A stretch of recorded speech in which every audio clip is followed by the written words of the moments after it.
आप देख रहे हैं सिटी इंडिया न्यूज चैनल, हक की आवाज। शौहर ने बीवी को मायके से वापस लाने का मुतालबा करते हुए इंसानी हकूक़ कमीशन में शिकायत दर्ज करवाई। आलूर चिवड़ला रंगारेड्डी के मुतवत्तिन एम महेश कुमार ने बादअज़ां मीडिया को तफसीलात बताई। उन्होंने कहा कि दोनों एक दूसरे को पसंद और मोहब्बत करते हैं, लिहाजा हमने बाहमी इत्तेफाक रजामंदी से शादी कर ली, लेकिन ससुराली रिश्तेदार इससे मुत्तफिक नहीं थे, जिसकी वजह से उन्होंने जान से मार देने की धमकियां दी गई धमकियों के पेश नज़र मुताल्लिका पुलिस स्टेशन में शिकायत दर्ज करवाई। बावजूद इसकी पुलिस तहफ़्फ़ुज़ व मदद करने से कासिर रही। उन्होंने मजीद बताया कि इस दौरान राजलक्ष्मी को ससुराली रिश्तेदारों ने गैर मजाज तौर पर डरा धमका कर जबरदस्ती साथ ले गए। बोलेपल्ली महेश कुमार है। मैं किचनगरी राजलक्ष्मी से प्यार किया था 4 साल से, और ये ईयर 2020 में मार्च 18 इधर से मैं दोनों चला गए थे। सिटी में मैरिज कर लेके पुलिस स्टेशन गया था, चिवड़ला लोकल पीएस गया था। उधर एसआई और कुछ भी मेरे कुछ सपोर्ट नहीं किया था। उधर फैमिली राजलक्ष्मी का पूरा फैमिली मेरे को धमकियाँ दी। हाँ, धमका दिया, हाँ धमकी दिया। उसको राजलक्ष्मी को फैमिली लेके गए थे, मेरे को घर में को छोड़ के गए। मेरे को उधर से वाला भी सपोर्ट नहीं किया था। मेरे छोरों को उसको घर को लेके गया था। अब मेरा छोरो मेरे होना बोल के मैं ह्यूमन राइट्स को आ गए थे।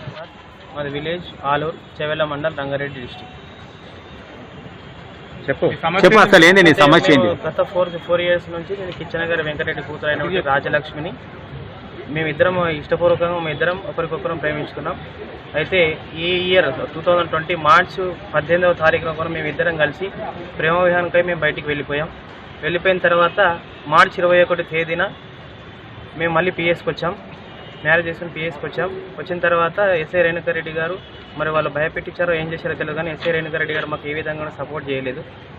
సపోర్ట్ చేయకపోక ఆమె మమ్మల్ని వదిలేసి వెళ్ళిపోయింది। అక్కడ అమ్మాయి వాళ్ళ బంధువులు విలేజ్ వాళ్ళందరూ కలిసి వాళ్ళందరూ కుమ్మక్కయి ఒక 100 నుంచి 150 వరకు వాళ్ళే ఉన్నారు। విలేజ్లో ఎవరు కూడా లేరు, ఏ కానిస్టేబుల్ లేరు, డిస్ఐ లేరు, సిఐలు ఎవరు కూడా లేరు। వాళ్ళు అక్కడ మమ్మల్ని భయభ్రాంతులకు గురి చేశారు। బలవంతంగా మమ్మల్ని వైట్ పేపర్ పైన సైన్ చేయించుకున్నారు। చేయించకపోతే ఒకవేళ మీరు అమ్మాయి కావాలని బలవంతంగా తీసుకుపోతే ఇష్టపూర్వకంగా నువ్వు బలవంతంగా తీసుకుపోయి గేట్ దాటిని కూడా మిమ్మల్ని చంపేస్తాం, ఎట్టి పరిస్థితులు చంపేస్తాం అంటే ఎస్ఐ రేణుకారెడ్డి ముందు కూడా వాళ్ళు అన్నారు। అమ్మాయి వాళ్ళ మేనమామ కానీ వాళ్ళందరూ అనేసరికి బంధువులు అంటే నేనైతే గేట్ దాటితే నేనైతే ఏం చేయాలని మీకు ఏ విధమైన ప్రొటెక్షన్ అయితే నేను ఇవ్వలేను, ఎందుకంటే వాళ్ళు చాలా మూర్ఖులు, నాకైతే సంబంధం లేదని చెప్పి వాళ్ళు ఇట్లా డైరెక్ట్ మాట్లాడేశారు సార్ ఎస్ఐ రేణుకారెడ్డి గారు। నేను అప్పుడు నవచైతన్య స్కూల్లో ఒక కంప్యూటర్ టీచర్గా వర్క్ చేసామని, వాళ్ళకి వీక్లీ వైస్ క్లాస్ చెప్పేవని ఆ విధంగా పరిచయం అయింది। నాకు 2 ఇయర్స్ బ్యాక్ ఒకసారి నన్ను బలవంతంగా వాళ్ళు నేను వర్క్ చేసే ఆఫీస్లో నుంచి తీసుకుపోయి వాళ్ళ పొలాల సైడ్ తీసుకుపోయి కొట్టిరండి। ఒక 6 మెంబర్స్ వరకు నాన్ స్టాప్గా కొట్టిరు వాళ్ళు। నాకు తలకు గాయం అందండి, ఆ ఫోటో కూడా ఉన్నాయి మన దగ్గర, ఇదిగో అండి తల గాయమైన ఫోటో ఇది। ఒక 6 మెంబర్స్ అండి, ఇది మేము మ్యారేజ్ చేసుకున్నటువంటి ఫోటో। అయితే అప్పుడు కూడా అప్పుడు శ్రీధర్ రెడ్డి ఉండే అనమాట, ఎస్ఐ శ్రీధర్ రెడ్డి ఉండే। అప్పుడు మేము కంప్లైంట్ చేసినాము, వాళ్ళు ఏ విధంగా మన వాళ్ళని కూడా భయపెట్టించినట్టు నాకు తెలిసి ఆ శ్రీధర్ రెడ్డి సార్ కూడా ఏ విధమైన రెస్పాన్స్ లేకపోయేసరికి నేను హాస్పిటల్ నుంచి రికవరీ మామూలుగా మొత్తం కూడా రికవరీ కాలేదు, మామూలుగా ఉన్నప్పుడు నేను ట్రాన్స్పోర్ట్ మినిస్టర్ మంత్రి మహేందర్ రెడ్డి గారిని అనుసరించాను। అక్కడ ఇచ్చిన తర్వాత అతను కొంచెం ఎస్ఐ పైన సిఐ పైన కొంచెం వార్నింగ్ ఇచ్చేసరికి అప్పుడు వాళ్ళు రియాక్షన్ చూపించారంటే అంతవరకు కూడా ఏమాత్రం రియాక్షన్ చూపించలేదు। మరుసటి రోజు నుంచి వాళ్ళు ఏం చేశారంటే మళ్ళీ డైరెక్ట్ కార్లు వేసుకొని వచ్చి మా ఇంటి పైనకి, మా బంధువుల ఇంటి పైనకి వెళ్ళిపించి కంపల్సరీ కాంప్రమైజ్ కావాలి, లేకపోతే మాత్రం ఎక్కడున్నా అతను లారీతో కానీ దేనితోటన్నా గుద్దించి మేము జైలుకు పోవడానికి కూడా సిద్ధంగా ఉన్నాం అని చెప్పి వాళ్ళు అట్లా కూడా భయపెట్టించేసరికి మా నాన్న మా అమ్మ కూడా ఏం చేశారంటే సరే కాంప్రమైజ్ అవుదాం అని చెప్పి, అప్పుడు అమ్మాయి మైనర్ ఉండండి, అప్పుడు నేను ఎటు అమ్మాయిని తీసుకోపోలేదు, బలవంతం చేయలేదు, ఏం చేయలేదు। వాళ్ళు అవన్నీ సృష్టించి వాళ్ళు అమ్మాయితోటి నేను కాంప్లైంట్ రాయనంటే కూడా అమ్మాయిని కొట్టి మరీ కాంప్లైంట్ రాయించారంట।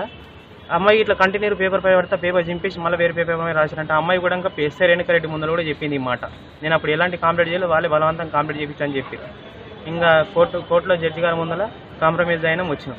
తర్వాత మేము మార్చి 18 రోజు మేము వెళ్ళిపోయి ఇట్లా మ్యారేజ్ చేసుకున్నామండి। పిఎస్ అనుసరిస్తే అట్లా జరిగిన పరిస్థితి ఇది। నా డిమాండ్ ఏంటంటే నా భార్య నాకు కావాలి, నా భార్య రాజలక్ష్మి నాకు కావాలని నేను కోరుతా ఉందండి। అదేవిధంగా వాళ్ళ నుంచి మాకు ప్రాణహాని కూడా ఉందండి।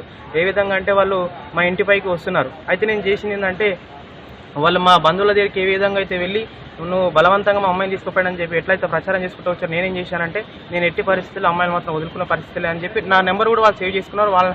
దాంతో వాళ్ళు ఫోన్ చేశారు నాకు, నేను నెంబర్ సేవ్ చేసుకున్నాను. వాట్సాప్లో స్టేటస్ పెడితే స్టేటస్ చూసి నన్ను వల్గర్గా మాట్లాడడం అవన్నీ చేశారండి. అమ్మాయిని కొట్టుకుంటూ స్టేటస్ పెట్టదని చెప్పు, మ్యారేజ్ ఫోటోలు పంపించమని చెప్పి కొట్టుకుంటూ మరి నాకు ఫోన్ చేస్తున్నారండి. ఆ రికార్డు కూడా నా దగ్గర ఉందండి. दोस्तों, अगर आपको हमारी न्यूज़ और एंटरटेनमेंट तमाम प्रोग्राम पसंद आते हैं तो फिर लाइक करें, शेयर करें और सब्सक्राइब करें, और हाँ, बेल आइकॉन दबाना ना भूलें ताकि आप हमारी हर न्यूज़ और हर एंटरटेनमेंट प्रोग्राम से अपडेट रहें। देखते रहिए सिटी इंडिया न्यूज़, हक की आवाज़।